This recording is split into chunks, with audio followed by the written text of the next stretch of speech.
Salut à tous, je suis Rémi de Sales Figurine Studio et je suis en compagnie de... Robin. et de... Antoine. Alors Antoine, le nouveau pour ce podcast, puisque ce podcast, cet Imperium Podcast sera dédié aux tournoyeux et on va dire à la scène tournoi du moment, c'est-à-dire V9 chevauchement avec la V10.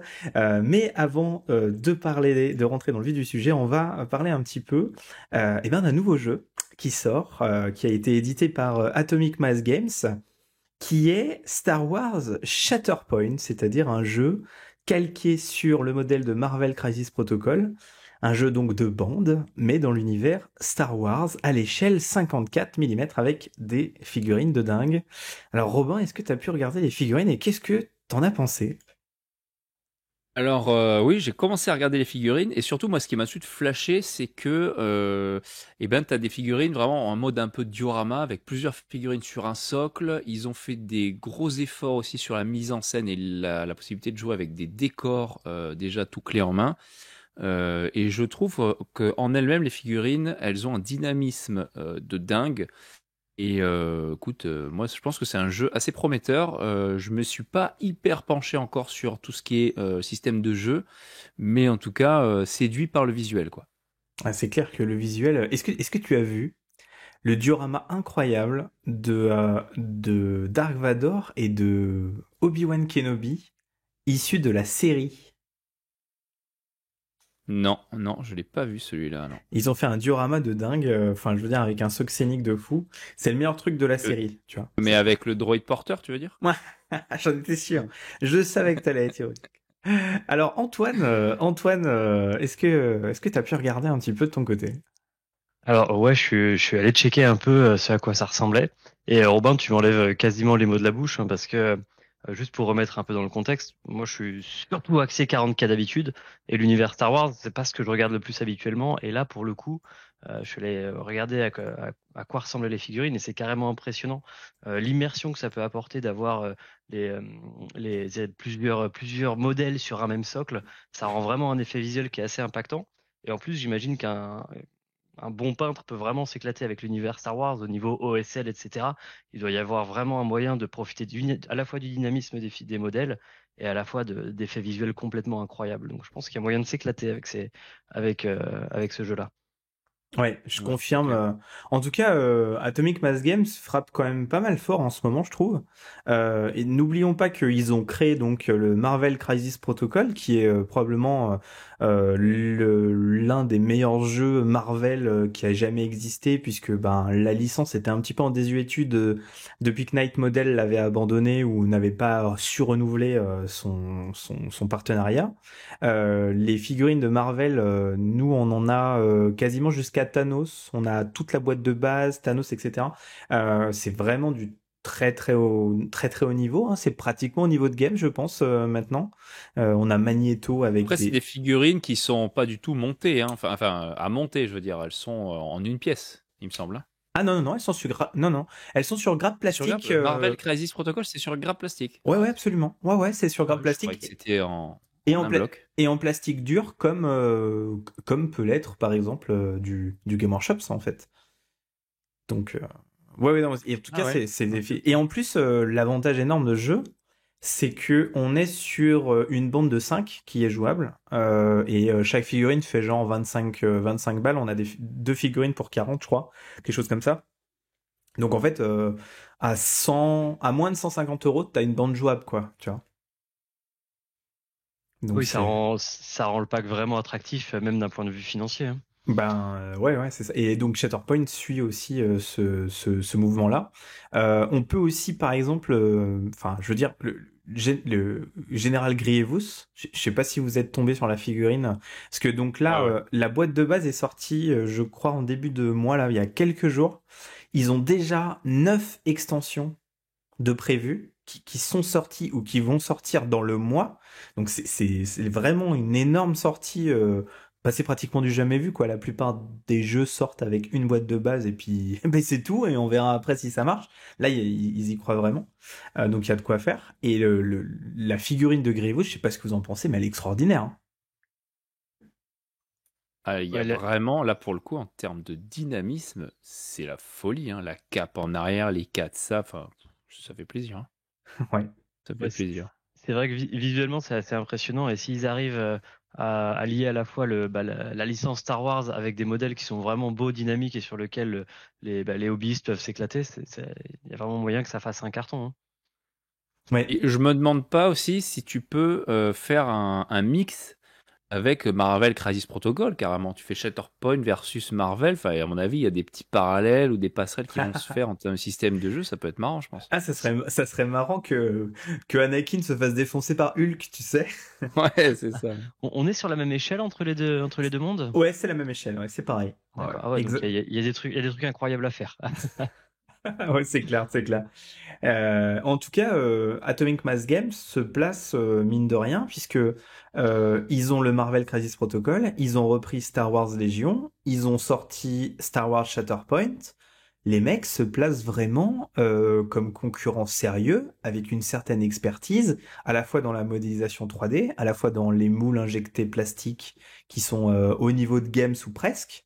Franchement, c'est très intéressant et je suis curieux de voir le marché, comment il va évoluer dans les années à venir. C'est pas eux qui font Game of Thrones. Non, ça c'est Cool C'est Mini pas en eux. Ah oui. note. Ouais, parce que là, en termes, ce qui manquait vraiment pour la licence Star Wars, c'était vraiment un bon jeu de figurines avec des figurines de qualité et un bon système de jeu, tu vois.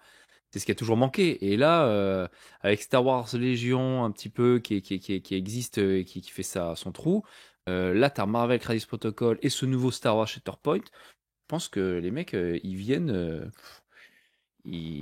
c'est du sérieux, quoi. Ils viennent faire la culbute un petit peu à Game Workshops. Ouais, ouais, ouais. Ah, c'est prometteur en tout cas. Eh ben, en tout cas, tant mieux, puisque plus il y a de concurrence en général et plus c'est sain, n'est-ce pas? Est-ce que ça serait même pas, ça serait plus intéressant que eux-mêmes ils s'occupent de la licence Seigneur des Anneaux, hein? Non? Comment ça se passe? Vu la qualité des figurines. Ah, ça y est, ça attaque dur. Alors, qui a la licence Seigneur des Anneaux? Est-ce que la question se pose, est-ce que la licence Seigneur des Anneaux existe Games. encore? Oui, mais Prime, Amazon a repris la licence. Qu'est-ce qu'ils peuvent en faire? Je pense Euh, qu'après, tu as les licences films, tu as la licence figurine, tu as la licence Boucle de livre. Enfin, ceinture. voilà, non, mais tu as la licence pour tout un tas de trucs. Donc, Ouais, parce que pour l'instant, la licence figurine, bah, j'imagine que c'est Games qui l'a, hein, probablement. Enfin, ouais, je sais oui, pas. oui. Bah, en tout cas, ils en sortent Parce encore. que, enfin, là, ça serait le truc à faire, hein, de toute façon, hein. Vu le système de jeu de Seigneur des Anneaux qui est existant, désolé, mais tu sors un nouveau système en bande comme ça, où tu as ton Aragorn, quelques guerriers avec toi, enfin, c'est incroyable. Avec des figurines de folie où tu montes un peu l'échelle. Parce que là, on a Ouais. une échelle, l'échelle Seigneur des Anneaux Games, tu, Tu, enfin, tu peins tu 200 repasserais sur. Urukai, ça fait. Et tu en sais, Et attends, j'ai pas peint des gobelins quand même, hein. J'ai pas peint des gobelins, moi, des Urukai, c'est le gros modèle quand même. c'est clair. Ouais, tu repasserais sur une approche un peu plus grande échelle, plus petite bande pour avoir des modèles plus sympas visuellement et repartir sur un jeu un peu plus dynamique, en gros, c'est ça? Ouais, ah ouais, ouais. Ah, je pense que ça ferait mouche direct. Ah, moi, je suis sûr. Eh ben, en tout cas, l'idée est lancée. Puisse quelqu'un la récupérer et la faire. Et ben, je crois que Shatterpoint en a un peu fait le tour. Mention spéciale, c'est mon petit péché mignon. Les décors qui sont prévus dans la boîte de base sont super sympas. Ils ont l'air trop fun à peindre. J'ai vu une vidéo de Zorastro qui les peignait, ça a l'air vraiment cool. Et comme vous le savez, j'adore les décors, donc du coup voilà. Ouais, un jeu qui se lance et il y a des décors dans la boîte de base, voilà, c'est insta-buy, c'est Eh tout. oui, mais c'est clair. Juste pour l'effort. Surtout que c'est l'univers Star Wars, donc en fait, rien que pour nous, tu peux te faire une planète Star Wars et l'intégrer complètement dans une partie Warhammer 40 000, hein, franchement, ça fait Ah oui, bah futuriste, oui. top, hein. Oui, c'est ça. Le futur, c'est le futur. En plus, quand tu vois le nombre de planètes qu'ils ont, l'Imperium, oui, tu peux tout faire, hein. Exactement, oui. Tu peux tout faire. Et très bien, et ben voilà, on clôture un petit peu ce jeu prometteur et on va voir un petit peu son évolution, mais il n'est pas impossible qu'un jour nous nous y mettions. Eh bien, maintenant, messieurs, passons à l'atelier du hobby et ça va permettre d'en apprendre un peu plus sur notre nouveau prestidigitateur, à savoir Antoine. Alors Antoine, tu vas te présenter un petit peu après cette petite introduction. Qui es-tu, d'où viens-tu et à quoi tu joues? Ok, donc je le redis, donc moi c'est Antoine, je vis dans l'ouest de la France, alors, je suis breton, pour le coup je suis vraiment très monomaniaque puisque dans le hobby je joue à un seul jeu, c'est 40K. Et je pense que comme beaucoup d'entre nous, je suis tombé dedans quand j'étais assez jeune. Puis on a tous connu ça, on en fait quelques années, puis on met le hobby de côté, on y revient, puis on Mhm. refait une pause. Et là, pour le coup, je pense que ça va faire un peu plus de 2 ans maintenant.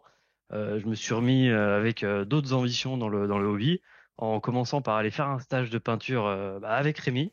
Et ce qui m'a permis de me remettre le pied à l'étrier avec des nouvelles techniques. Et voilà, c'était des bases un peu plus solides pour revenir dans le hobby. Yes. Et au-delà de ça, quelque chose qui me caractérise. Donc, je suis dans une asso qui s'appelle les 8D6 à Laval.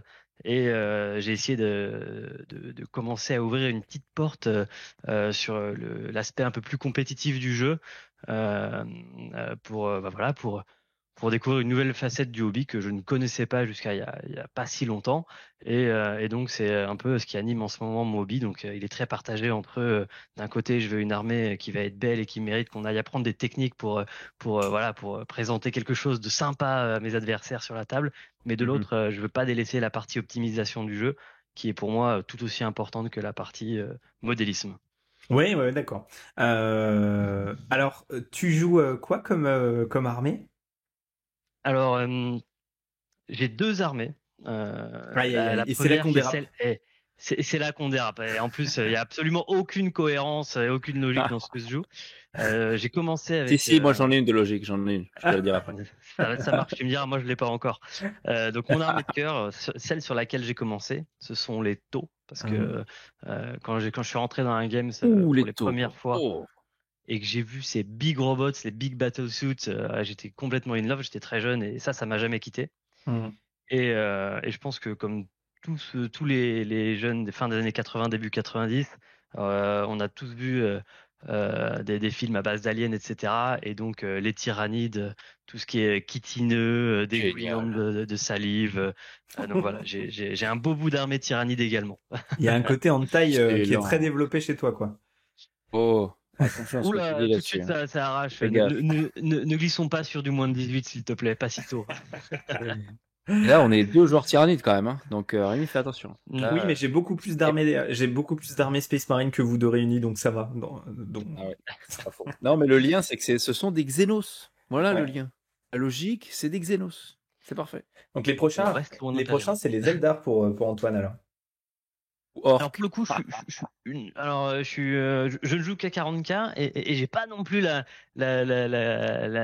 l'ouverture d'esprit nécessaire pour commencer beaucoup d'armées. J'ai plus l'ambition d'approfondir déjà Celle les que t'as. techniques de peinture et les armées que j'ai, plus de modèles, plus de diversité, continuer de mieux les peindre pour proposer toujours quelque Et chose de à plus joli partir parce que de ouais. quel moment ou quelle version t'as commencé le jeu en plutôt sur le versant compétitif, quoi? Alors, j'ai commencé à me poser des questions sur comment on optimise une armée à la toute fin de la V8. Ça doit te parler puisque tu joues des tyrannides. Quand on commençait à avoir avec le bouquin Léviathan qui est arrivé, Oui, oui, qui a donné supplément quelques Léviathan. Ouais, bien sûr, bien sûr. supplément Léviathan C'était et pendant ensuite le Recherche Psychic Suprême. Awakening, non? C'était nettement après le Psychic Awakening. Ils ont eu un supplément dédié Léviathan. Et encore après, on a eu un White Dwarf avec un focus sur les magnifiques monstres, les gros monstres tyrannides qui sont Ouais, ouais, clairement ouais, c'est ça. ce qui moi me botte dans les tyrannides, c'est les grosses figurines.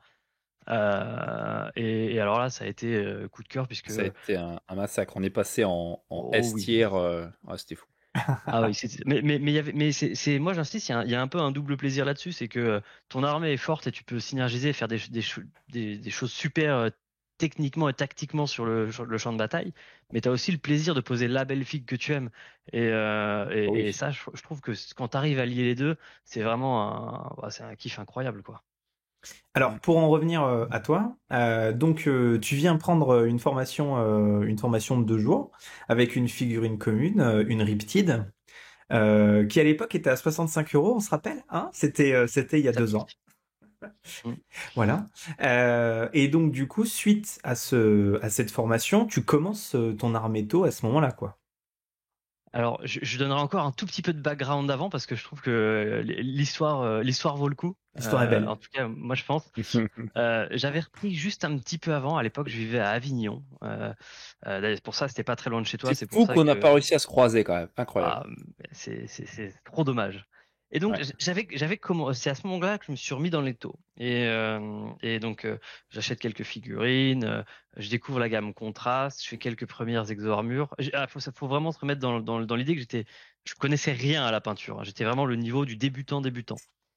Et donc je peins quelques battlesuits, quelques infanteries, ça marchait bien la contraste. C'était ok, j'avais un résultat mieux que ce que je faisais quand j'avais 15 ans avec des peintures Mhm. bases, pour faire simple. Mhm. Et puis là, il y a un drame. À un moment, je commence à rentrer dans des unités un peu plus mécanisées, un peu plus grosses, le Devilfish pour pas le nommer. Et là, je commence à passer des coups de contraste. Et au bout de Ah à ouais. peu près 20 secondes, mais vraiment littéralement en 20 secondes, je me suis dit, Oula. j'arrête ce schéma. Ça ne me va pas. J'arrive pas du tout à faire ce que je veux sur des grosses unités. Moi, ce que j'aime, c'est les véhicules et les trucs un peu imposants. Et donc, du coup, quelques jours après, je m'étais renseigné sur où est-ce qu'on peut aller apprendre à peindre et faire des nouvelles techniques. Je cherche un nouveau schéma de peinture et on va apprendre à comment on peut faire quelque chose qui va me botter visuellement parce que je me voyais pas peindre des milliers et des milliers de points d'armée avec un schéma qui me satisfaisait pas sans comprendre pourquoi j'arrivais pas à faire mieux. Et donc c'est là que c'est dans ce cadre-là que je t'ai Et le drame. contacté pour venir faire une Riptide avec des nouvelles couleurs, des nouveaux effets, des nouveaux outils parce que c'était l'occasion d'apprendre quand Parce même. qu'avant, avant de perfectionner tes techniques de peinture, tu avais quoi comme schéma, histoire qu'on peut se visualiser sur tes taux? Alors c'est le schéma tout à fait classique viola blanc. Ah ouais. Ah ouais, ouais, d'accord. Donc qui était fait à la contraste. Donc il y a d'ailleurs un de vos collègues qui va au magasin d'Avignon qui avait exactement le même schéma. Et donc du coup globalement ça c'est simple, hein, quelques marquages rouges, une base avec la contraste Apothecary White de mémoire Mhm. et les parties mécanisées avec la contraste noire. C'était vraiment tout à fait basique et ça marche pas mal sur les figurines pas trop grosses quand on va maximum jusqu'à la stealth et après Après, c'est c'est chaud. catastrophe. Ouais. Ouais. Voilà. Bah, de toute façon, la contraste sur des surfaces lisses, c'est quand même très difficile de faire quelque chose avec, sans aéro, bien entendu. Et même avec du slapshot, hein, j'ai des, j'ai des élèves qui me disent, tu crois qu'avec du slapshot? Je fais non, non, non, non, non, sur un tank, non, toujours pas.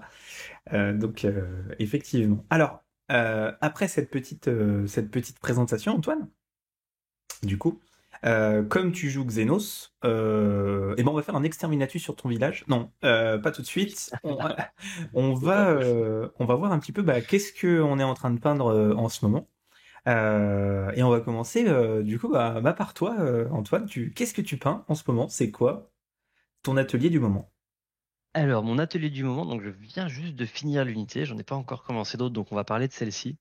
Euh, Moi je viens de finir une unité de 9 Stealth Battlesuits.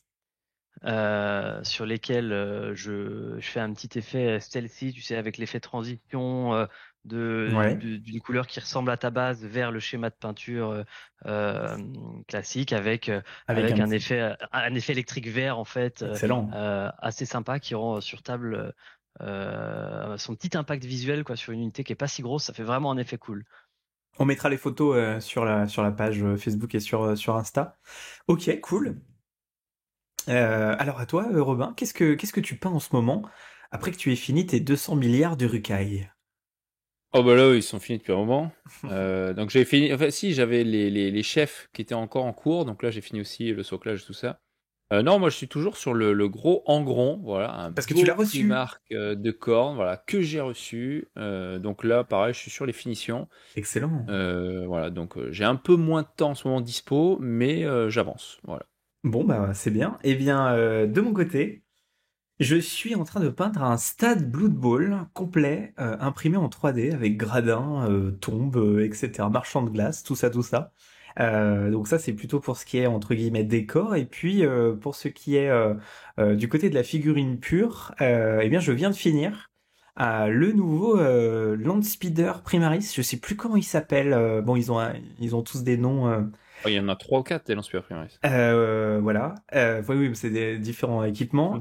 Et donc voilà, je viens de le terminer en ultramarine puisque je refais un petit peu d'ultramarine en ce moment. Voilà, après quelques Dark Angel, ça fait toujours plaisir. Bon, Excellent. eh bien, maintenant nous allons passer au gros du sujet que on va enchaîner tout de suite. Donc le gros sujet d'aujourd'hui, ça va être le tournoi, le jeu compétitif dans l'univers Warhammer 40 000, et en particulier dans l'édition V9, bien entendu, c'est celle qu'on connaît le mieux, surtout toi Antoine. Alors déjà, ce que je vous propose, messieurs, c'est qu'on définisse un petit peu ce que c'est. On va définir un petit peu les concepts, les termes. Qu'est-ce que c'est pour vous le jeu compétitif? Alors moi, j'ai une définition sur laquelle on a réfléchi ensemble, et je vous laisse la commenter derrière.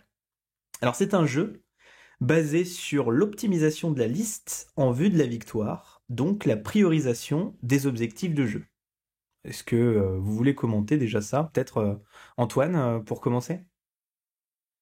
Bah tu décris exactement ce comment on va se préparer au compétitif. Donc évidemment, tu as l'aspect préparation de liste.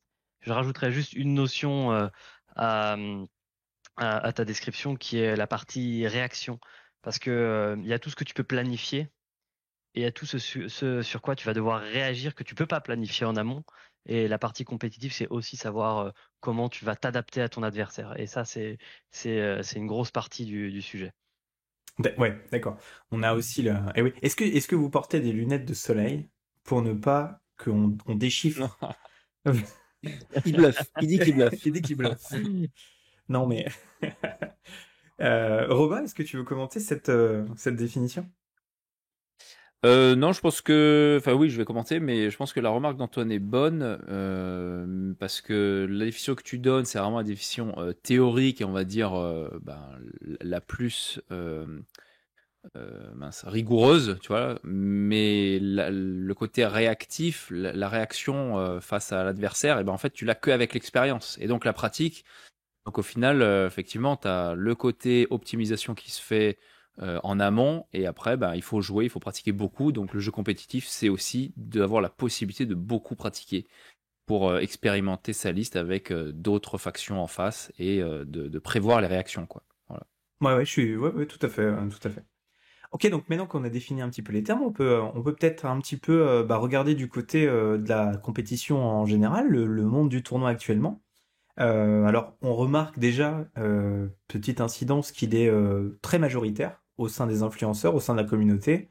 En tout cas, dans le spectre visible, bien entendu, on ne connaît pas chaque club, on connaît pas chaque personne qui joue au hobby, mais sur YouTube, il faut être honnête, ils trustent le haut du panier. Avec bien entendu French Wargame Studio qui est quand même dans la compétition, même si peut-être un peu en dessous de Creative Wargame qui est lui carrément à fond dans la compétition. Et puis après, on a toute une série de chaînes qui les suivent plus ou moins, la Wargame Room, etc., ce genre de scènes, et qui sont en fait vraiment dans la compétition. Alors peut-être Antoine, tu peux nous expliquer, comme toi, tu fais beaucoup de tournois. C'est vrai que nous, avec Robin, on en a fait assez peu en V9, hein, faut être honnête. Enfin, tu m'arrêtes si je me trompe, hein, Robin.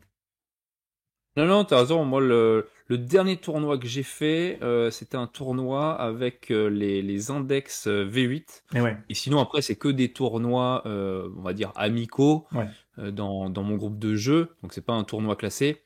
Mais bon, là, moi, j'ai de vils optimisateurs aussi dans mon cercle de joueurs. Donc, voilà, c'était un petit tournoi. Et puis, sinon, moi, je participe plus au tournoi en mode Crusade. Voilà, Donc plutôt narratif, dirons-nous. voilà, exactement.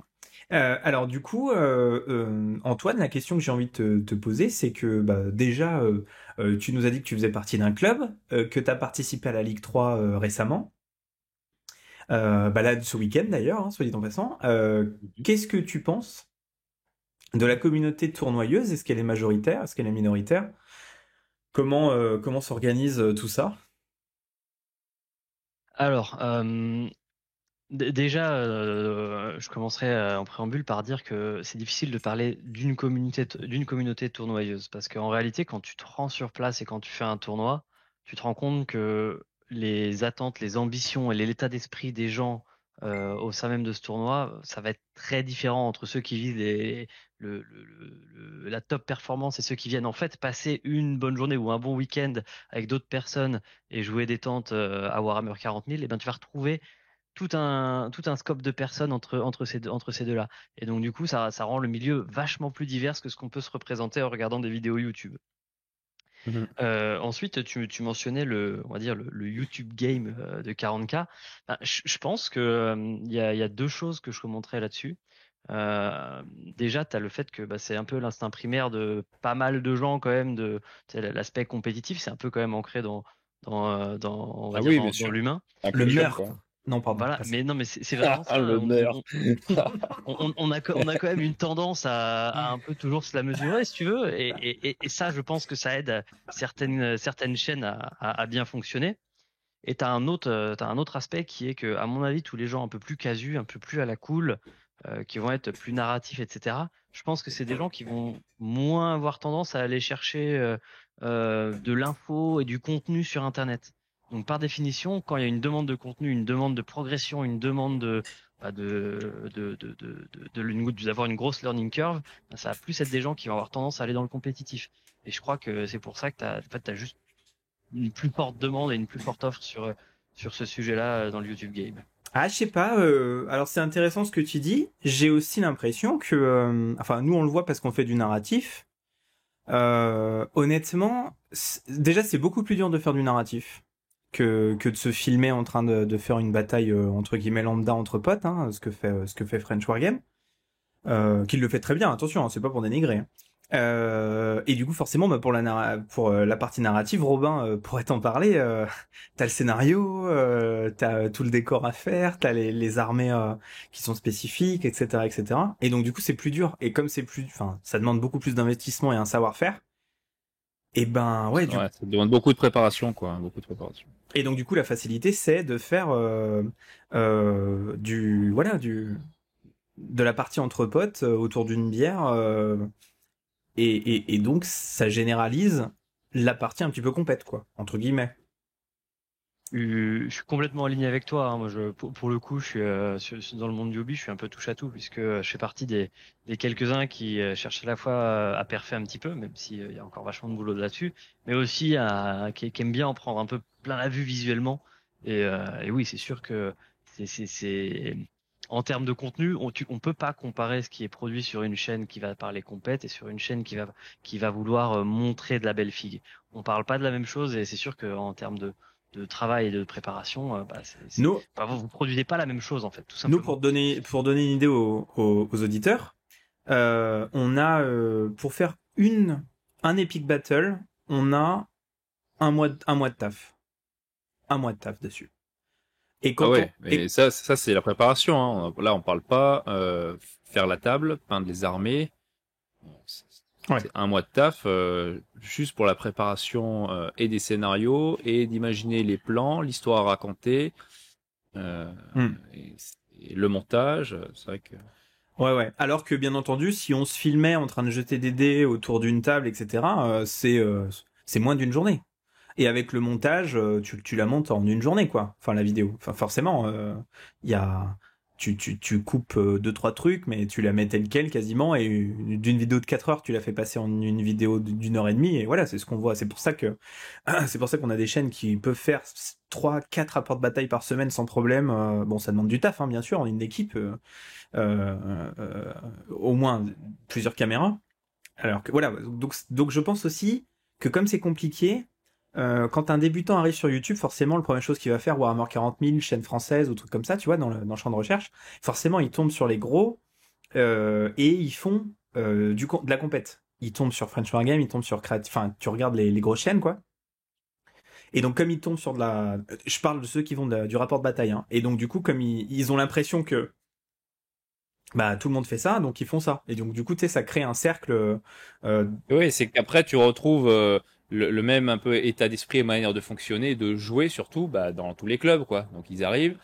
Quand tu vois sur des grandes chaînes, une présentation de codex, je suis désolé, mais la présentation de codex que fait French Wargame, c'est totalement dans l'optique du compétitif. Il va pas te présenter déjà le format Crusade, il le passe en 5 minutes dans la présentation, et la plupart qui présentent les codex, c'est uniquement ok, là on peut comboter avec ça, on peut comboter avec ça. Donc qu'est-ce qui se passe quand les gens ils voient ça? Bah ils vont faire ce combo et donc ça va entraîner de l'optimisation. Puis après ils vont un peu chercher par eux-mêmes pour encore plus optimiser. Ce qui est logique, hein, c'est naturel de faire ça. C'est pas on va dire c'est pas négatif, mais disons que c'est factuel. C'est comme ça que ça fonctionne actuellement.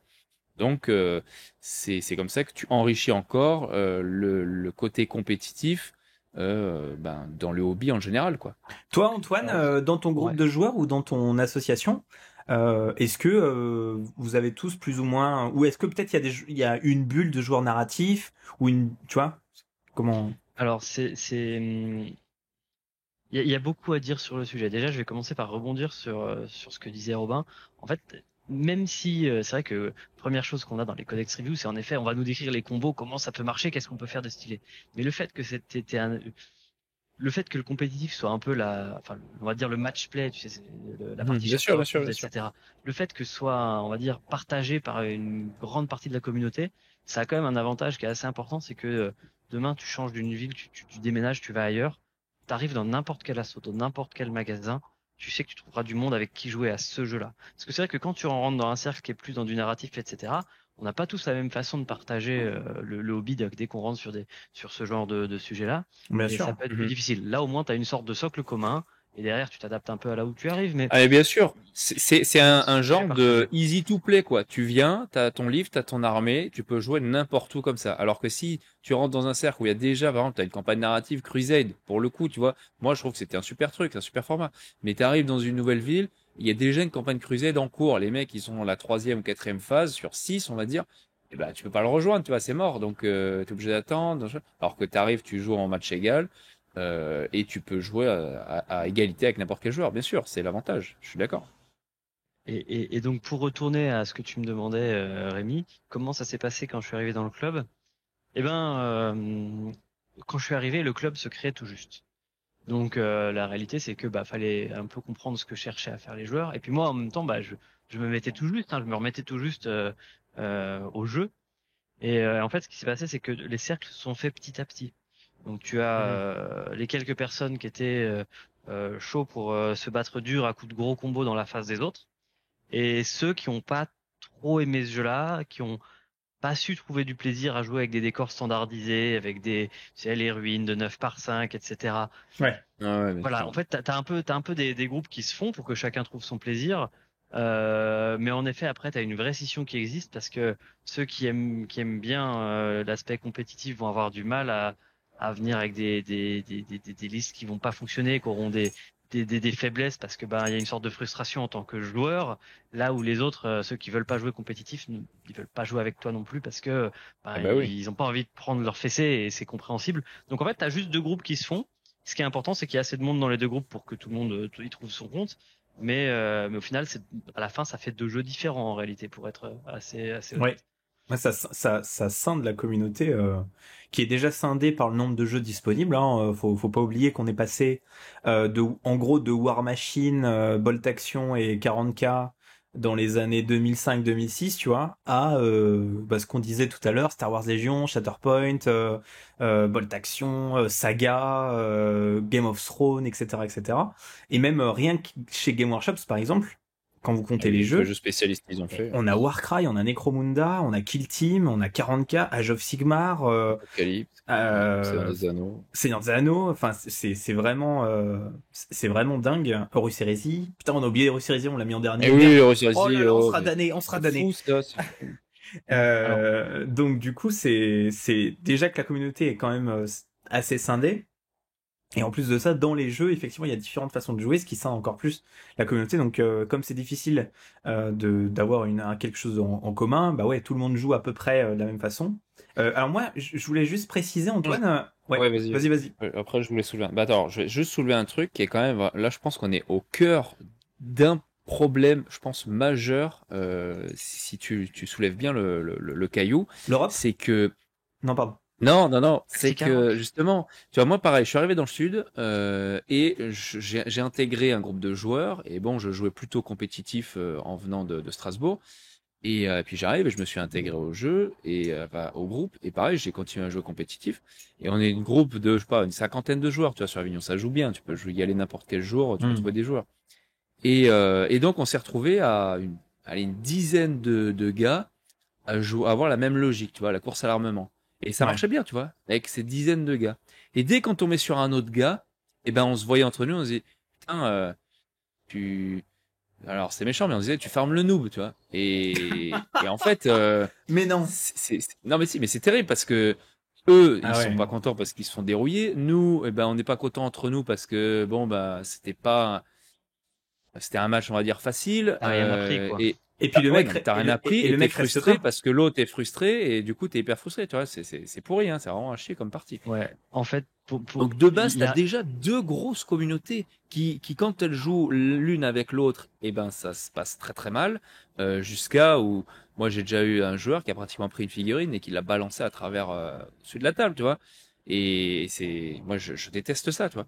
Et à côté de ça, avec l'arrivée de la V9, même V8 avec Crusade, et ben en fait, t'as les mecs comme nous qui optimisaient et qui allaient dans Crusade et qui n'arrivaient pas à s'adapter au format Crusade et qui restaient dans le putain, mon mec il peut en plus se régénérer, plus un autre régénération, Ah plus un ouais. fil no pain, plus une invue.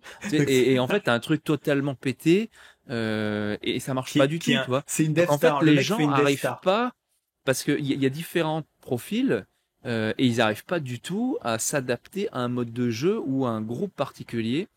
Et donc, moi, je trouve que c'est vraiment le cœur du problème. Est-ce que Games ou un éditeur de jeu arrivera à sortir un jeu où les gens pourront, qui va s'adapter à une communauté et qui aura pas de conflit comme ça, tu vois? Je sais pas. Antoine, J'ai pas la réponse. Tu veux rebondir? ouais, il y a, alors, tu t'as très bien soulevé le point. En fait, pour que les deux joueurs prennent du plaisir, faut jouer au même jeu. Et tu fais Exactement. pas jouer un joueur de basket et un joueur de rugby ensemble, ça marche pas. Et ben là, c'est exactement ça.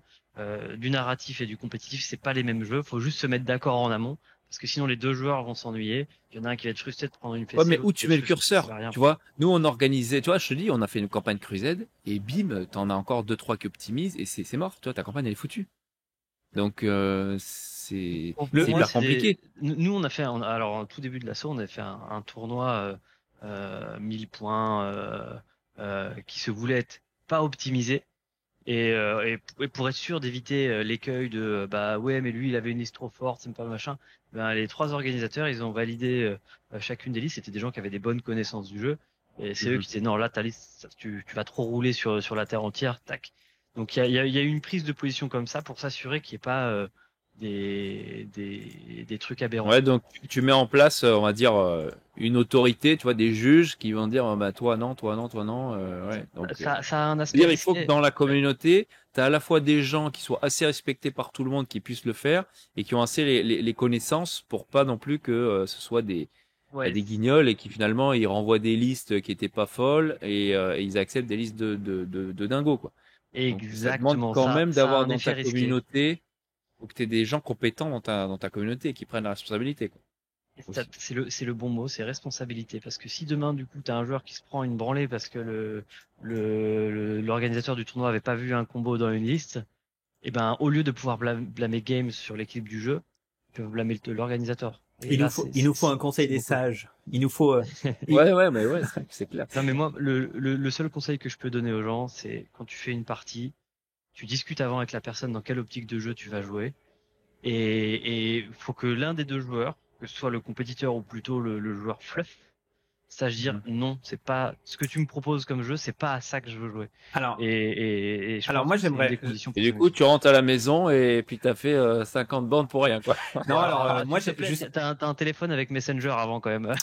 Non, mais alors moi j'aimerais rebondir justement sur ce que tu viens de dire. Alors, le point que soulève Robin est intéressant et en fait il serait pas inhérent à Games, il serait inhérent plutôt à la nature humaine et au système dans lequel on est, qui nous pousse à la production, à l'optimisation de la production, etc. Et donc du coup forcément ça infuse dans nos idées, puisque n'oublions pas que l'animal étant un animal, l'humain étant un animal politique, forcément toutes nos décisions sont politiques. Et donc forcément, il y a un souci, mais ça serait pas de la faute de Games. Ça, voilà, c'est un problème qui est soulevé. Le deuxième problème que tu soulèves, Antoine, c'est la mésentente, en fait, qui arrive avant la bataille entre deux personnes qui ont pas la même optique de jeu. Le problème étant que malheureusement, l'incompréhension chez certains étant presque totale, voire on pourrait presque parler d'aveuglement, où on a des gens qui jouent des triplettes et qui ont des combos de tournois et qui disent jouer mou. Puisque du coup, c'est subjectif le fait de jouer mou ou le fait de jouer dur, tu vois. Donc ça pose un autre problème.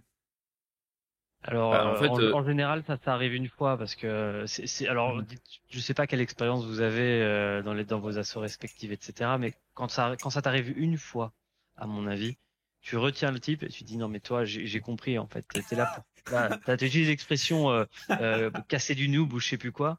Ben, farmer tu sais que du le noob. mec, voilà, et le mec, il vient farmer du noob en disant jouer mou.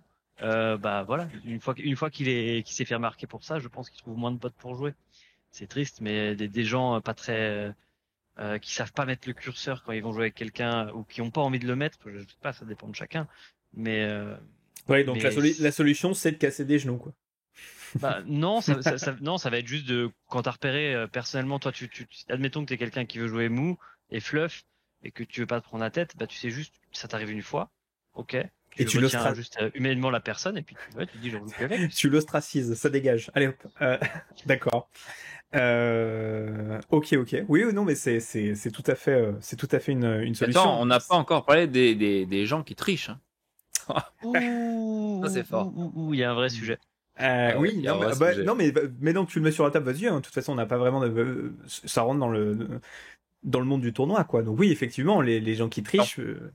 Non, mais après, c'est pas que dans le monde du tournoi, mais c'est Oui, souvent c'est dans les global. tournois où il y a un peu des enjeux, quoi. Hein. Tu gagnes une partie où tu as une bonne récompense, tu te dis, putain, il faut que je la gagne. Putain, alors, des gens, j'ai le dos tourné, des enjeux. J'enlève des figurines. Des enjeux, c'est quand même intéressant que t'en parles parce qu'il n'y a pas de cash prize.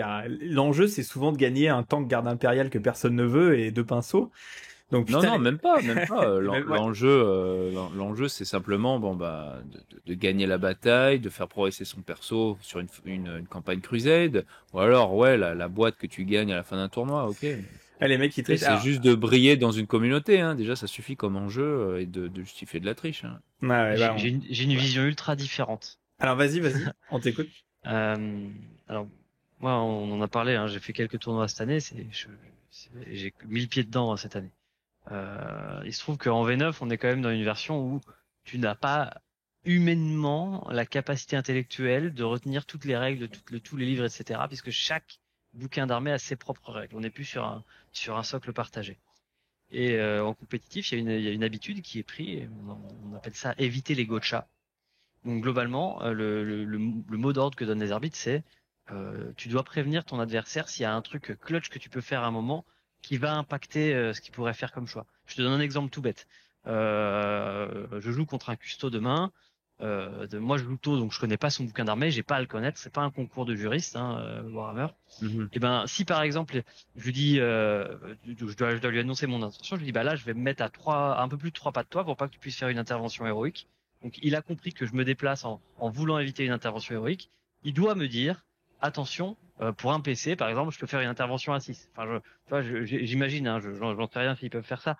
Mais l'idée, c'est de partager sur ce que peut faire ton adversaire, ce que tu peux faire pour que Ah ton ouais, adversaire ok. fasse des choix en connaissance de cause. Ah ouais, Et ça énorme. évite des moments ultra frustrants parce qu'en fait, à la fin, une fois que tu finis la partie, tu te dis, on a vraiment fait une bagarre tactique basée sur des décisions en connaissance de cause et non pas genre, j'avais cette carte face cachée qui m'a permis Ouais. de gagner la partie, Tu es tu vois. tombé dans mon J'avais une piège. carte piège. Exactement. La grosse Et, et, mythe.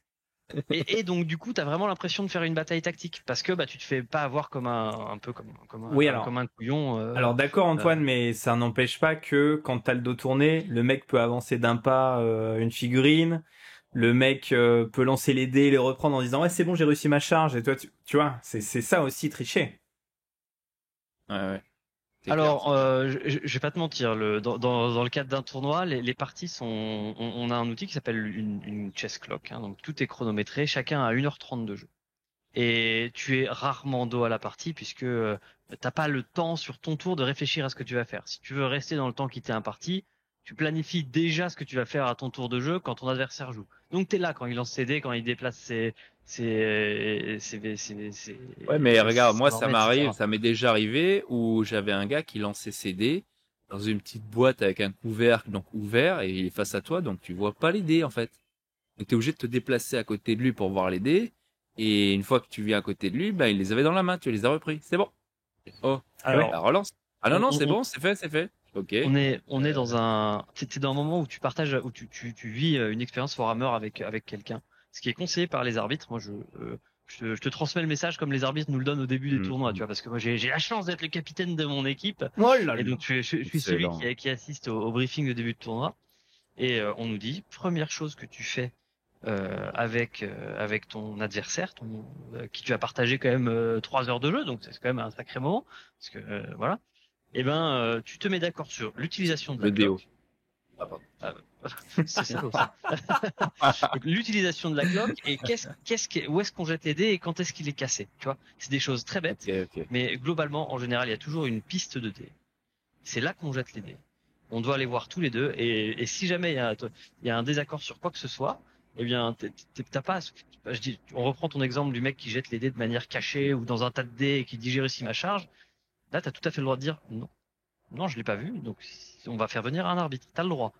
Et les arbitres sont là pour trancher ce genre de cas qui peuvent être litigieux, parce que c'est clair que sur un moment clutch, si le mec il a une charge qui va lui permettre de gagner la game et que toi tu vois pas où il a lancé les dés, et que t'as une suspicion, tu peux de toute bonne foi dire bah non non non bro, c'est pas possible.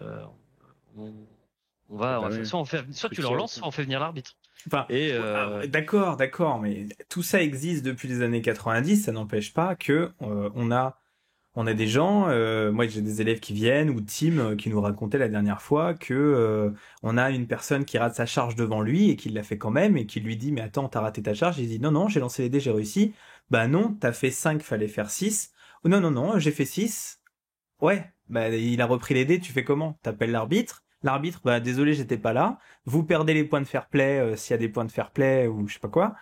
Et il y a quand même de la mauvaise foi dans toute communauté. Faut pas non plus être. Ouais, on va probablement. pas faire preuve d'angélisme. Je peux juste te dire ce que je ferais personnellement dans ce cas-là.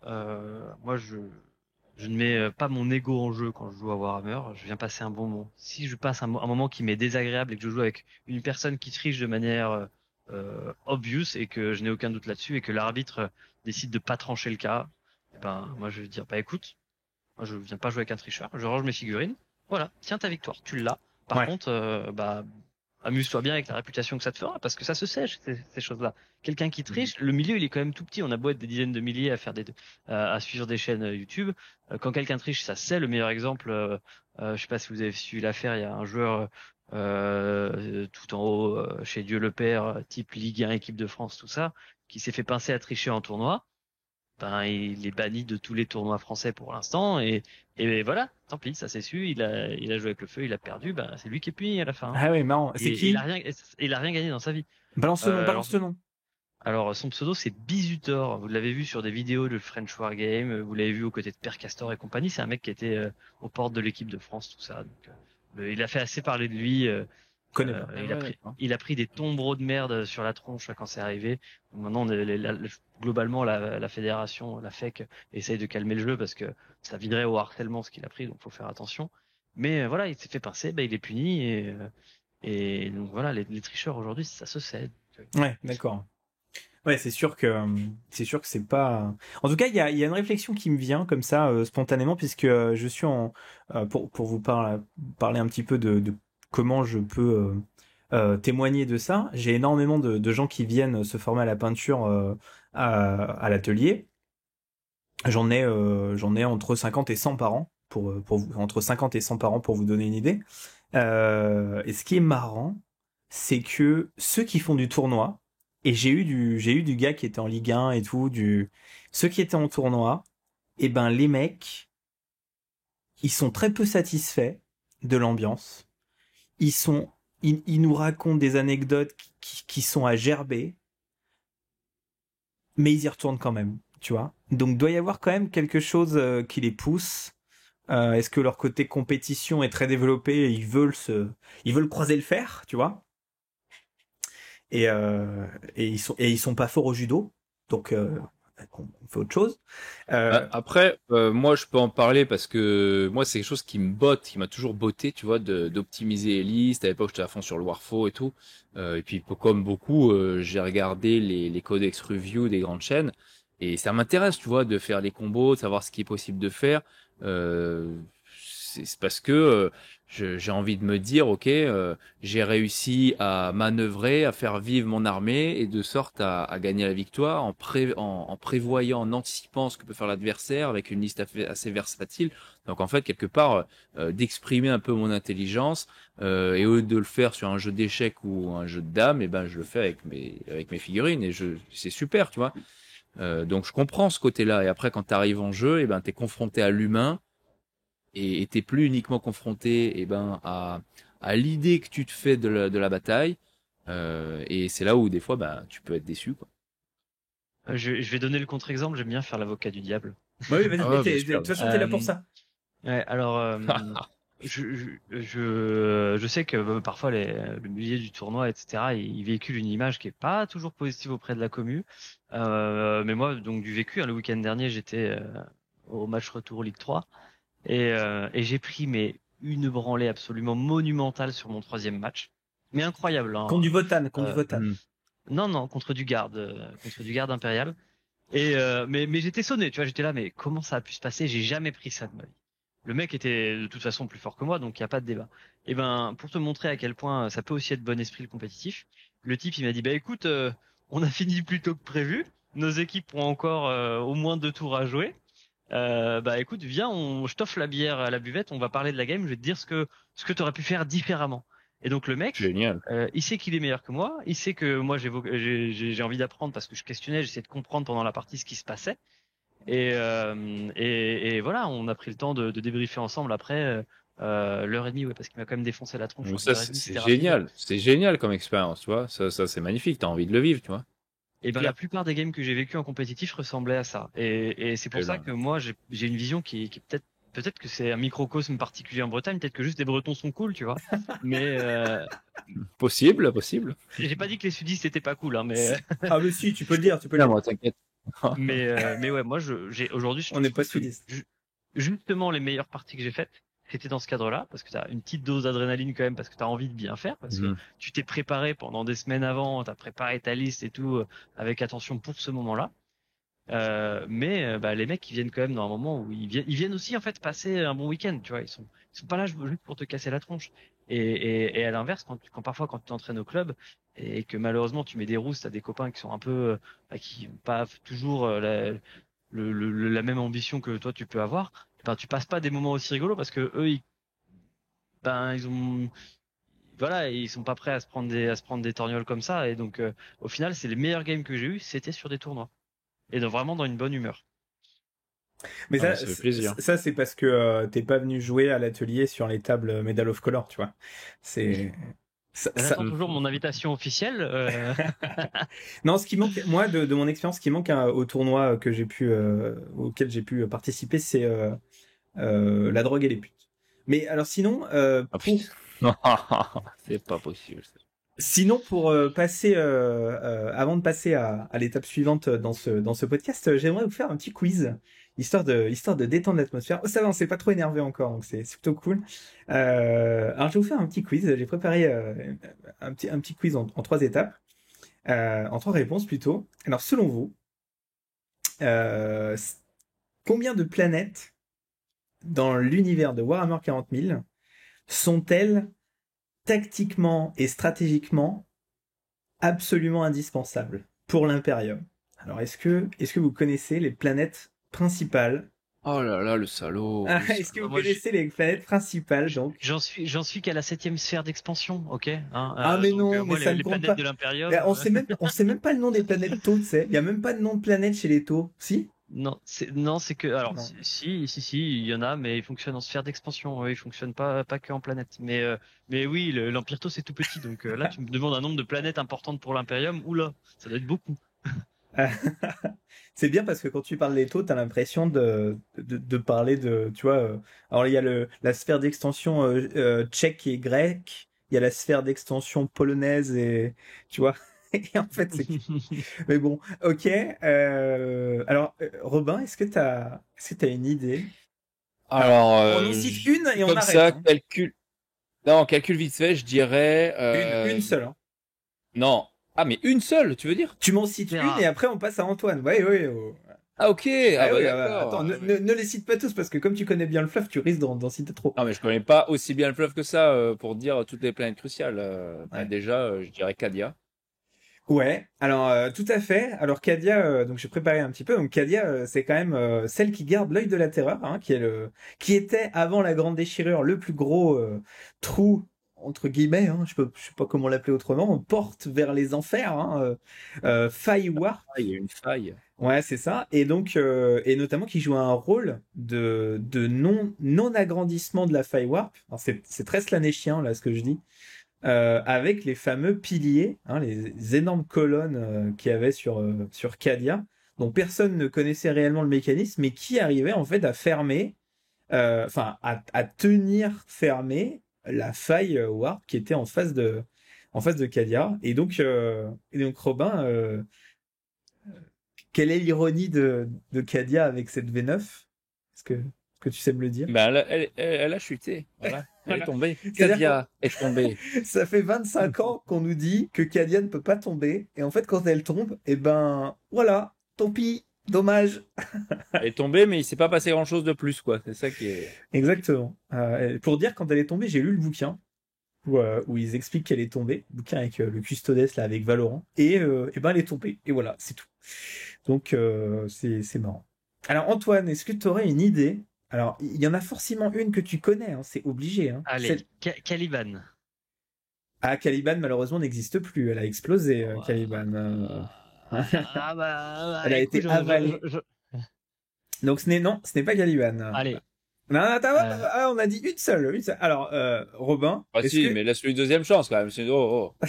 Ok, vas-y, Antoine. Alors, Non, je te laisse continuer, ça me laisse le temps de réfléchir un peu, parce Ah, que voilà. le fleuve de l'Imperium, je suis 0, donc... là, il va sur Librarium, c'est Planète 44, tu vois le mec. Alors, Robin, est-ce que t'en as une deuxième? Bah oui, Mars. Mars. Non. Alors, effectivement, Mars, est-ce que tu sais pourquoi elle est importante?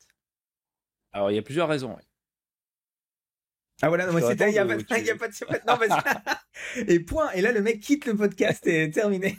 Alors, première raison, on va dire officielle, eh ben, c'est la deuxième tête de l'aigle bicéphale de l'Imperium. Ouais. C'est-à-dire qu'en fait, c'est pas une planète conquise par l'Imperium, c'est une planète alliée. En fait, c'est le seul allié de l'empereur, enfin, de l'humanité. C'est Mars, qui est l'Empire martien. Donc, c'est une planète extrêmement importante, majeure, puisque. Et d'ailleurs, pour esprit de Mars, ce n'est pas l'empereur, c'est l'Omnimessie. Ça n'a rien à voir. Et ouais. C'est un autre Première dieu. raison, c'est ça. Deuxième raison, eh ben, parce que il y a des millénaires, l'empereur a enfermé à main nue, il faut le dire, le Void Dragon dans les profondeurs de Mars. Le vrai, pas les shards, le vrai Void Dragon. Ouais, exactement. Il lui a dit coucou panier là-bas quand il était chevalier de la table ronde. Hein, faut le savoir, hein, c'est vérifiable, c'est écrit dans le bouquin. Ouais. Et une autre raison, t'en as une autre? Bah, je te l'ai dit, c'est l'Empire martien et parce qu'il y a le Void Dragon. Après, Ouais, sinon, moi j'ai que deux raisons, quoi. Si t'en on as une pourrait autre, dire tu aussi vois. que c'est probablement le monde qui fabrique le plus qui est le fabricateur. C'est là où est le fabricateur général et donc c'est le monde le plus important en termes industriels. Oui, mais c'est parce que c'est la capitale de Mars Voilà, ouais. qui fait ça. C'est la Ah oui, première oui, raison. non, mais c'est ça, ouais, ouais, bien sûr, bien sûr. D'accord. Alors, Antoine, est-ce que tu as une Allez, je me planète? tente un truc Ouais. proche. Tout à l'heure, on a parlé de Cadia. Je vais rester dans l'univers un peu Gardimp. Katachan? Alors, Katachan, alors c'est bien vu, c'est une planète qui est connue, mais qui n'est pas centrale, qui n'est pas absolument essentielle. Allez, sérieux, il y en Ah, a une, tu es obligé de la connaître, c'est pas mais grave, possible. mais la principale, Antoine. Mais laquelle? Laquelle? Putain, mais Et il y en c'est. a une seule où tu vis dessus, quoi, quand même. Terra, on l'a dit. Mais non, Terra, on Ah, l'a on pas n'a pas dit dit. Terra, on n'a pas dit On Terra. n'a pas dit Terra. Non, J'ai donc. commencé par dire Terra, premier mot. Ah non, j'ai pas entendu. J'ai pas entendu. Non, t'as dit Ah! Caliban. Non, mais avant même que tu dises que tu nous parles de Cadia, j'avais parlé de Terra, j'avais fait Terra, puis il n'y avait pas eu de React. Bon, j'ai fait, Alors, ok, alors ok, Terra, oui, très bien. Ok, ah bah. Alors, est-ce que tu connais les raisons pourquoi Terra est très important dans l'univers 40K? c'est là où il y a l'empereur toujours? Ouais, est-ce qu'il en reste, hein? Clin Ouais, d'œil, clin oui, d'œil. bah écoute, il faut D'accord. le respect des personnes âgées, s'il te plaît. C'est un genre d'EHPAD en fait. D'accord. Qu'est-ce que t'as un autre truc? Là, il y en a plein hein, de raisons. Non, je suis vraiment, alors tu vois, pour le coup, je peux te parler des heures de compétitif, mais alors de fluff, j'ai tout à apprendre. Mais justement, ça équilibre. Alors, Robin, est-ce que tu connais d'autres raisons pourquoi Terra est De important? quoi? Eh ben, à cause du. Merde, comment ça s'appelle le phare de l'empereur, là, L'Astronicane. l'Astronomicane, voilà, exactement. Parce que sans lui, eh ben, il n'y a pas de voyageoire possible.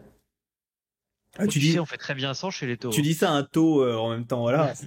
Ouais, Qu'est-ce- mais c'est pour ça qu'ils sont dans leur sphère et qu'ils bougent pas d'où ils sont, coucou panier, quoi. C'est compliqué. Donc effectivement, Ah, l'Astronicane qui a deux fonctions. Le premier, c'est bien entendu d'être le phare de l'Imperium, grâce à l'empereur qui dévore 1000 psychers par jour. Hein, faut le voilà.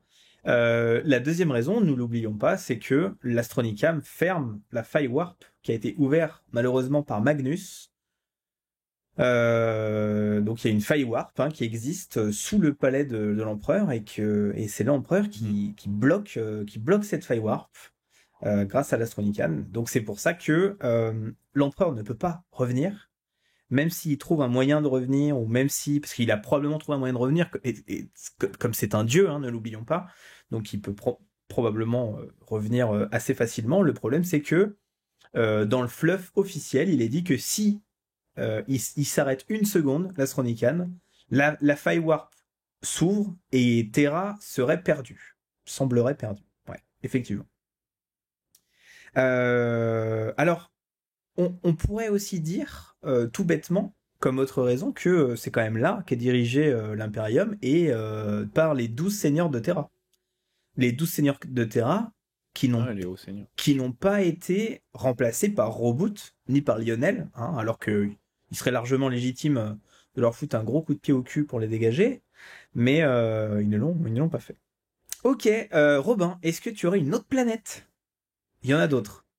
Alors, je pourrais te dire pratiquement la plupart des mondes d'origine des Primarques, mais le principal, je dirais que ça serait celui des Ultramarines, Macragge, parce que ben, c'est le deuxième Imperium, quoi, Imperium Secondus pratiquement. Donc l'Imperium, enfin l'Empire Ultramarine est quand même hyper important pour l'Imperium, tant sur la formation des Space Marines, parce qu'ils ont approvisionné la plupart des autres chapitres qui étaient décimés. Ouais. Donc ouais, je pense que Macragge, dans le pilotage de l'Imperium, je pense que c'est une planète majeure. Ouais. C'est l'Empire dans l'Empire. Il semblerait que, oui, si un jour Terra tombe, Macrash puisse récupérer le truc, notamment parce qu'en plus ils auraient un Astronican qui est Pharos, ouais, effectivement. Alors Antoine, est-ce que t'en as une autre? non, moi je sèche en termes de planète. Hein. Je prends bonne note de toute la connaissance que vous me délivrez, messieurs. Ah, alors Robin, une petite dernière peut-être? Une Non, non. Vas-y, je te laisse la main. Et ben Moi, la j'ai dernière, utilisé mes la sources. dernière, je dirais, il y en a beaucoup d'autres. Hein. Il y en a beaucoup d'autres. La dernière que j'aimerais citer, c'est Molech, qui est très importante dans l'histoire, dans la préhistoire, on va dire, de l'Imperium, puisque c'est là où il y a un portail warp sur cette planète, et c'est un portail warp qui est voulu par les dieux du chaos. C'est-à-dire qu'il ne s'agrandit pas, il ne se baisse pas. C'est par là qu'on s'adresse aux dieux du chaos, en fait. Les dieux du chaos ont laissé une porte, en fait, pour leur parler. Et c'est là où l'empereur va venir faire le pacte qui va créer les primarques. Ah, excellent, excellent. On se souvient quand même dans le fleuve que les primarques sont une partie de l'essence divine des dieux du chaos qui a été volée par l'empereur. Donc en fait, en gros, tu vois, il fait un larcin auprès des. Il a pris, non, c'est pas ça, il a fait le pacte, il a récupéré on va dire, la moitié de l'échange, la part des dieux du chaos qui lui Voilà. ont filé, et lui, il n'a pas donné la sienne. Allez, Tu vois, salut, bisous. Voilà, ouais, parce que l'empereur avait comme ambition de ne pas toucher au warp et de passer donc par la toile. Hein. C'est pour ça qu'il y a la guerre de la toile pendant l'Horus Hérésie. Et malheureusement, ça ne se passera pas comme ça. Et c'est par ce même portail que Horus deviendra Horus Ascend, c'est-à-dire Horus ascendant.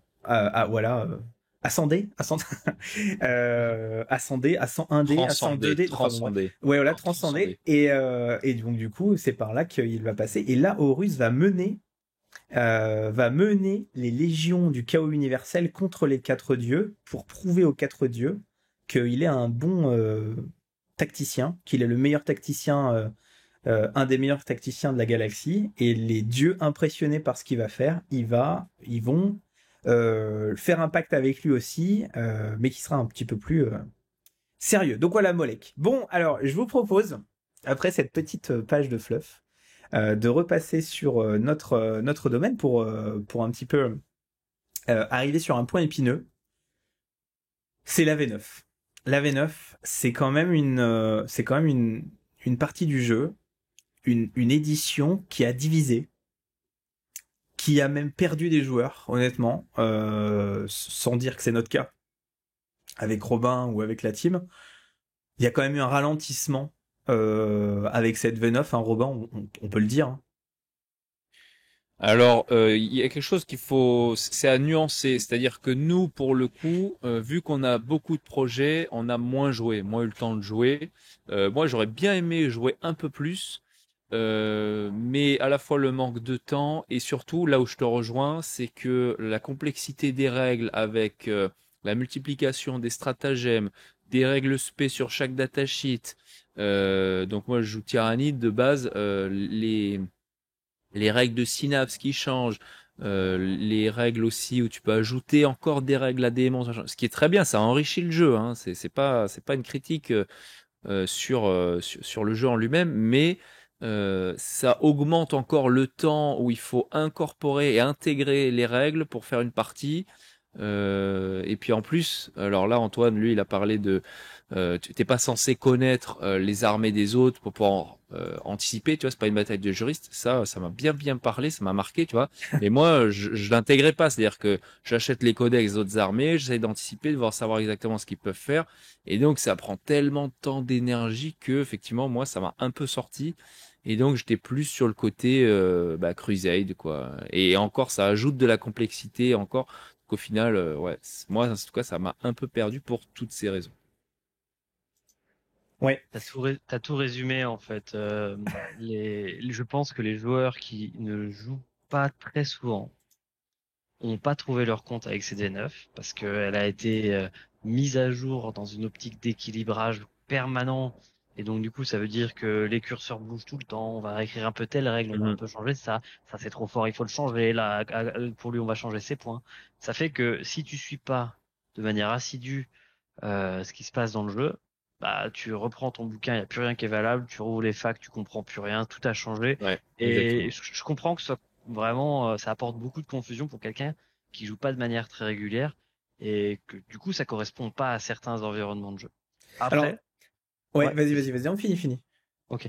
Après, pour quelqu'un qui joue de manière régulière, cet aspect de mise à jour très fréquente des règles, justement, ça a apporté quelque chose qui est bien, je dirais, au moins sur 2 points.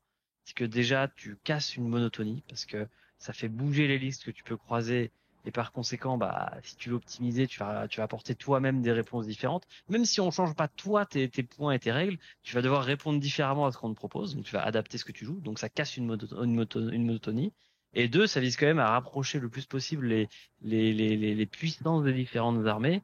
Et ce que diront beaucoup de gens qui ont fait du tournoi, je pense, c'est qu'on n'a jamais eu un jeu qui est aussi équilibré où tu peux t'en sortir avec vraiment beaucoup d'armées différentes. Et ça, c'est chouette quand même.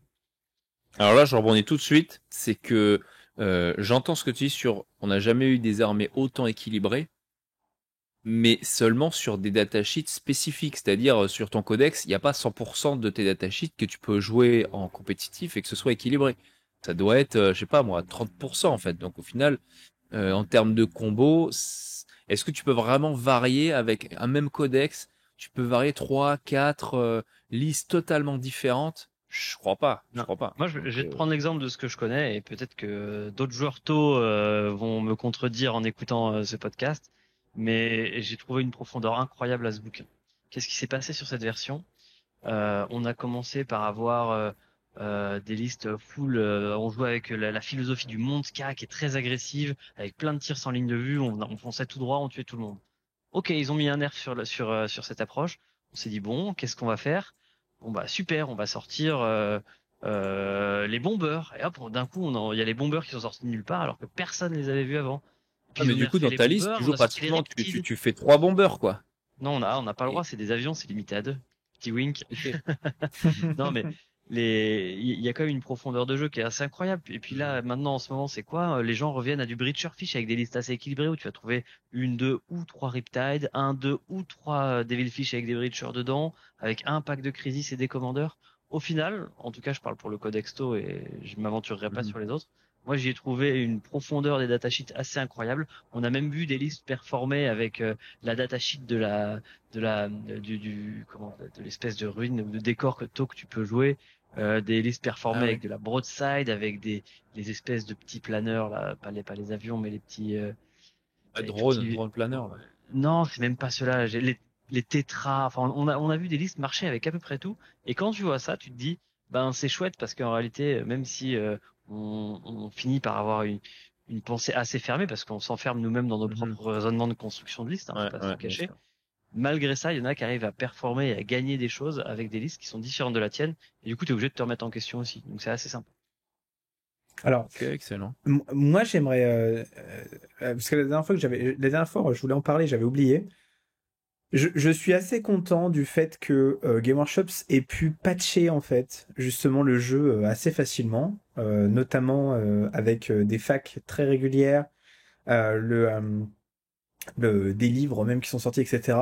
Par contre, c'est totalement freiné, mais genre à mort, tu vois, par le fait que ce soit encore tout en papier, c'est-à-dire que, bordel, tout le monde achète des codex qui coûtent 50 balles maintenant, et ok, il faut faire évoluer le jeu, je comprends, je suis d'accord, mais bordel, passer au numérique, mais on est en 2023, mais Game Workshops est en train de devenir une société d'un autre temps. Tu me diras comme l'Occident en général, hein, soit dit en passant. Hein. C'est vraiment une société d'un autre temps euh, qui n'a pas une solution en application qui permet d'être Mhm. update, parce que si ils basent leur modèle sur un jeu vidéo qui a des patchs, ok, très bien. Eh ben, il faut passer au numérique. Il faut arrêter de vouloir vendre à tout prix du codex, puisque soit dit en passant, les codex depuis la V7 ne servent plus à rien. Les codex sont obsolètes pratiquement quand on les achète. Mention spéciale aux Custodes et aux Votan, qui ont pratiquement plus une ligne de valable dans leur codex, à part peut-être leur profil et encore pas tous. Qui coûtent 50 euros, dont le fluff n'évolue pas. Donc, enfin, ça, c'est vraiment assez inquiétant, je trouve. Qu'est-ce que t'en penses, Antoine? Alors, bah, je ne peux que plus soyer, mais j'ai quand même un très bel espoir quand je vois les datasheets qui nous sont livrés dans les leaks du cadre de la V10. ça ressemble quand même vachement à un format numérisé, numérisable, qui pourrait faire évoluer dans le temps. Ils ont 20 ans de retard, mais je pense qu'ils ont l'ambition de se rattraper là-dessus. Euh, Ce qui est sûr, c'est qu'ils continueront de te sortir des suppléments pour vendre du bouquin, parce que imagine celui qui a acheté son livre Space Marine, qui est toujours le premier qui sort. Une version, ça dure 3 ans.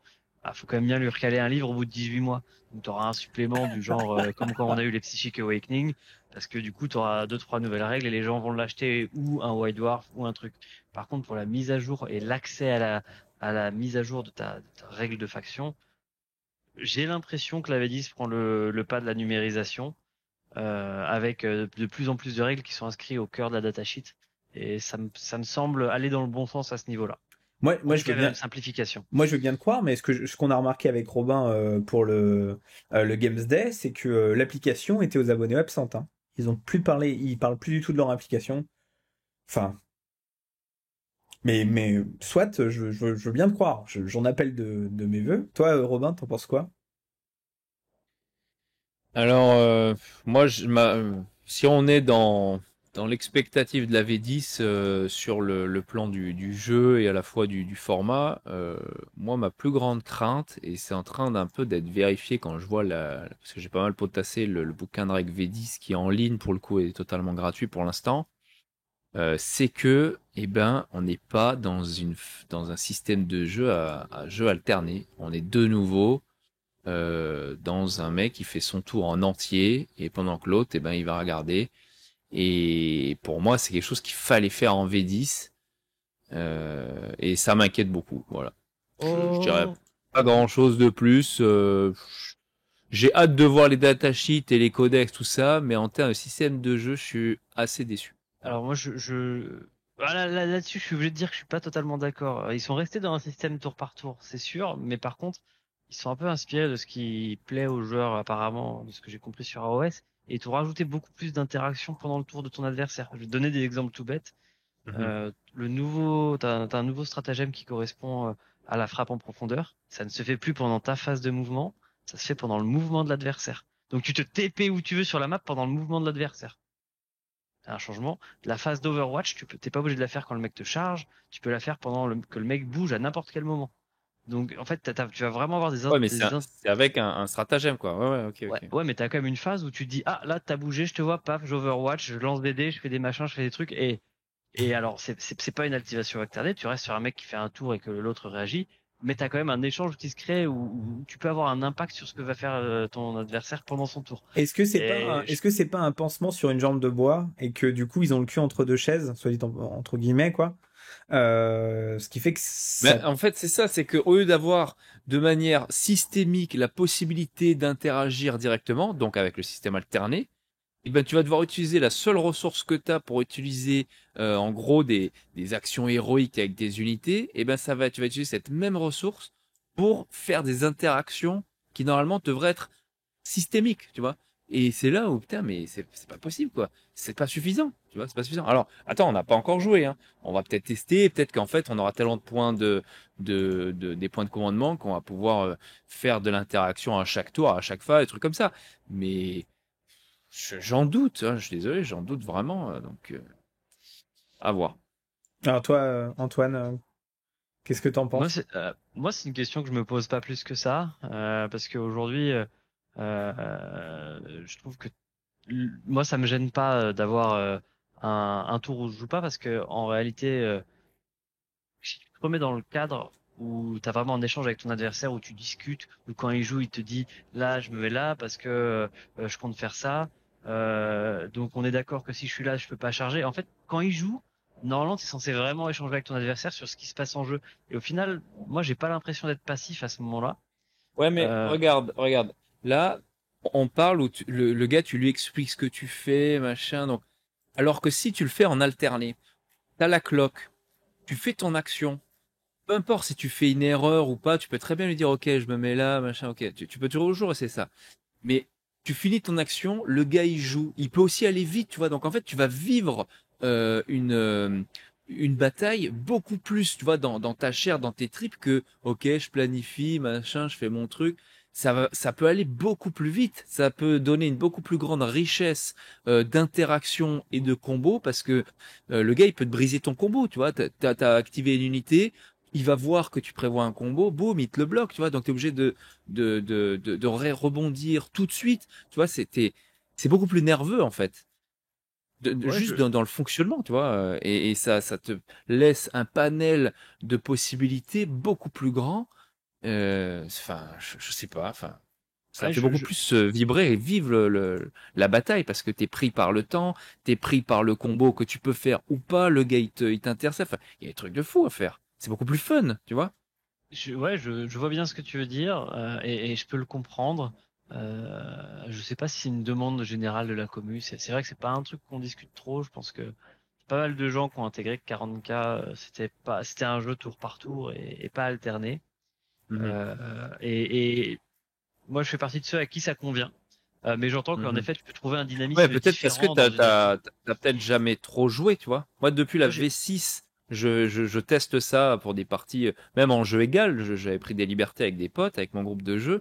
Et en fait, on avait viré toutes les phases.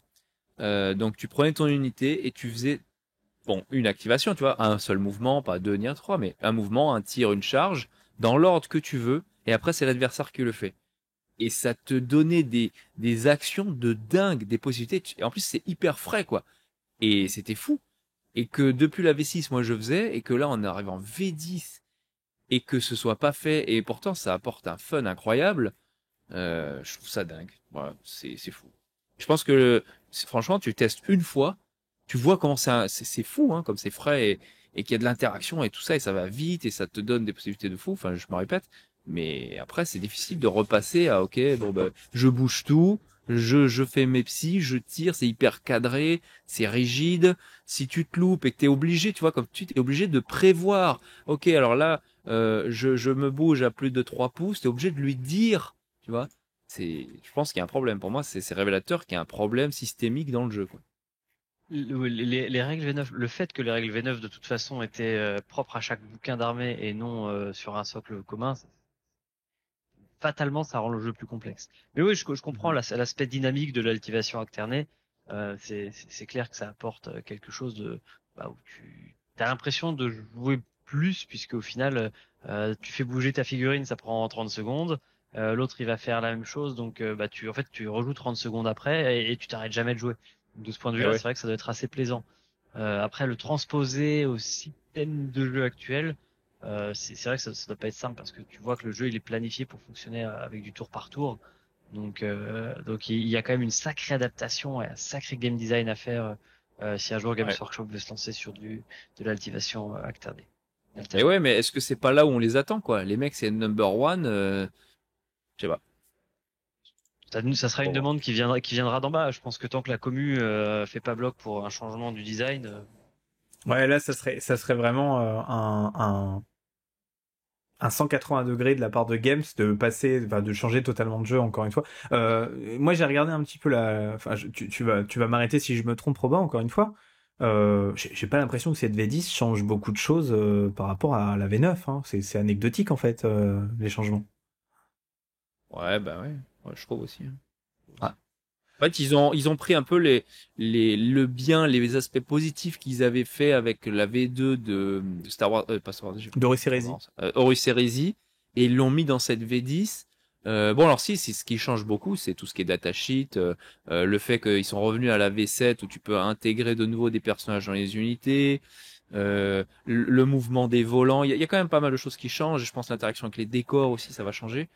Mais encore une fois, dans le système de jeu en lui-même, ah bon, il y a un franchement. gros changement. Il y a un gros changement, je pense, c'est les fervents utilisateurs de la phase de charge, de consolidation, de piling et tout ça vont devoir réapprendre toutes ces phases, puisque globalement, tout ça, ça a été simplifié et nettoyé. Il y a beaucoup moins de tricks possibles sur ces petits mouvements qui se font autour de la phase de combat. Ça va impacter pas Mhm. mal le gameplay parce que les joueurs qui savaient en tirer profit, je vais pas m'étendre trop là-dessus, mais globalement, t'avais la charge, c'est du mouvement supplémentaire, et puis le piling c'est 3 et la conso c'était 3, donc tu gagnais 6 pouces. Là, tout ça c'est fini. Ouais. Donc les tricks qui se basent sur le mouvement de corps à corps, que même les taux utilisaient, il faut bien savoir que les taux Ouais, chargeaient pour ouais. bouger. Euh, Non, on a peur de rien. Et ben ça c'est fini. Donc non, on va quand même devoir réapprendre certains détails. Hein. Le mouvement en vol qui est fini, un véhicule ne passe plus au-dessus d'une urine, même s'il a le vol. Attention. Ouais, Donc tu le jeu est mesures ralenti. en diagonale, quoi. Ouais, ouais. Alors non, même pas. Alors ça c'est si tu finis sur le décor, mais si tu veux aller Ouais. derrière le décor, eh ben non, tu peux pas. Pour aller derrière le décor, il faut le monter puis le descendre. Donc c'est non, Ah il y a pas oui. mal de choses qui changent, plus que ce qu'on peut penser à premier abord, au premier Mhm. abord. Et mine de rien, il y a beaucoup de parce qu'au bout d'un moment, quand t'as fait 30 games d'un même jeu, t'as des sortes de un peu la mémoire musculaire qui se met en place. Ouais, bien sûr, Ouais, bien ouais. sûr. Ben là, il y a beaucoup de choses à réapprendre pour ceux qui ont beaucoup joué. Je suis pas loin de penser que réapprendre la V10 pour quelqu'un qui a fait que 2 parties de V9, ce sera plus simple que pour quelqu'un qui en a fait 50 ou plus. Ouais, d'accord, ok. Bon. Eh bien, messieurs, ce podcast est relativement long. Je pense qu'on va s'arrêter là. On va se faire un petit mot de la fin. Alors, Robin, est-ce que tu as un petit mot de la fin? Pose-moi une question et je répondrai à ta question. J'ai pas de questions. Antoine, est-ce que tu as un mot de la Est-ce que j'ai un petit mot de la fin? Bah écoute, est-ce que tu as un mot de la fin? je vais répondre à ta question. Euh, Comment tu vois l'arrivée de cette V10? Alors, j'imagine bien. Et comment elle va s'intégrer dans le monde du tournoi? Eh ben raté. Ah mince. T'imagines pas super bien. Moi, je suis quelqu'un, tu vois, comportement plutôt casanier. Je suis un peu agnostique au changement. Tu vois, je Ah ouais. kiffe cette V9. Je fais partie des illuminés qui kiffent encore cette V9. Là, tu vois, il me reste un dernier tournoi Mhm. en V9 fin juin. Je l'ai même pas encore vraiment ouvert et je me suis pas fait d'opinion sur la V10. Ouais. Cela dit, j'ai confiance globalement de Games sur le jeu que moi j'aime a fait du bon boulot en termes d'équilibrage, en termes de comment ta faction a une âme qui est représentée au travers de ses règles, etc. Je trouve qu'ils font un gros boulot là-dessus, mine de rien. Oui, Et oui, non, mais ça, je suis d'accord, hein, ça c'est me clair. laisse croire qu'on va continuer à s'amuser en V10, s'il y a des règles qu'on retrouvera plus, etc., dont on aimait un peu abuser. Tu sais, je pense au Attention Messire, qui était très rigolo à utiliser et parfois frustrant pour les adversaires Ouais. qui comprenaient pas trop la règle. Bon, bah, et voilà, ça change. Et ben, va falloir s'y faire. Mais oui, je suis pas inquiet pour ce que ça va donner cette V10. Pas du tout. Alors toi, Robin, comment tu vois cette V10 et puis son intégration dans les projets du studio, puisque nous les tournois c'est pas tout à fait à part le Medal of Color. Ah bah c'est cool, ça c'est une bonne question. Non donc ouais alors pour les projets, eh ben je suis assez inquiet de voir que dans le bouquin général, il parle pas du tout de format narratif genre Crusade ou un truc comme ça. Alors j'espère que dans les codecs ils ont un peu développé ça, un peu plus qu'il y avait avant, parce que c'est hyper utile pour nous. Mais bon, à voir. Et après, non, mais après, j'ai mis un peu des réserves tout à l'heure, c'est un de jeu, parce que bon, j'avais de grosses attentes. Et bon, qui dit grosses attentes dit forcément grosse déception. Ouais. Mais non, j'ai quand même hâte de tester ce jeu. Et même si je pense pas faire des gros tournois, mais bon, qui sait, histoire de me remettre un peu dedans. Mais j'ai hâte de pouvoir la découvrir et de jouer avec les nouvelles règles. Ouais, ouais, On carrément. rappelle, messieurs, que vous êtes tous les deux joueurs tyrannides et que donc du coup là c'est votre été, voire votre fin d'année. Hein, Ah, c'est merveilleux. Combien de boîtes, Robin? Je pense au moins deux, je pense. Je crois que c'est le bon nombre. Hein. Ouais. Il y a pas de débat. c'est vrai, tu m'as dit d'en prendre qu'une hein, pour toi. C'est Ouais, ouais, parce que j'en ai déjà pris ailleurs. d'accord pour être sûr. Voilà, c'est Alors ça. la petite info que j'ai eue, c'est que elle est donc à 200 €. Bon, vous le saurez quand je pense Mhm. ce podcast sortira. Et surtout, alors a priori, il y a du stock de dingue. Et en Ouais. Ah ouais, fait, a priori, il y a du stock de malade. ça fait 6 mois qu'ils font que ça. Et c'est pour ça que toutes les armées sorties depuis 6 mois sont en rupture. Parce que les mecs, ils sont à 90% en train de faire les boîtes de base. Pour info. Énorme. Donc voilà, nous on a un tout petit magasin à côté qu'on aide, qu'on embrasse, zone 51, on t'embrasse. Eh bien, rien que eux, c'est un tout petit magasin. Le mec doit avoir, Yann, il doit avoir 15 clients 40K. Et ben il aura 20 boîtes de base, tu vois. Donc si tout se passe bien normalement. Donc les gars, on lance un appel. Je lance un appel solennel. N'essayez de pas scalper, ça ne sert à rien. N'en prenez pas 50 pour faire du stock, ça ne sert à rien. Pensez aux autres, faites pas les... S'il vous plaît. Pensez aux vrais joueurs Tyrannide. Laissez-leur les boîtes. Eh ben très bien. En tout cas, sur ces belles paroles, eh ben on va s'arrêter là. Merci Antoine d'être venu. On espère que tu vas revenir si jamais on a l'occasion. Eh ben, ce sera avec plaisir. Merci à toi pour ce moment d'échange. Voilà, donc si vous voulez en savoir plus, n'hésitez pas à vous abonner à la chaîne YouTube. Si vous voulez nous soutenir, on a ouvert un petit Tipeee. Ça nous aide vachement pour tous les projets de la chaîne, etc. On a énormément de projets en cours, donc le Tipeee c'est quand même hyper utile pour nous et il est totalement dédié à la chaîne YouTube.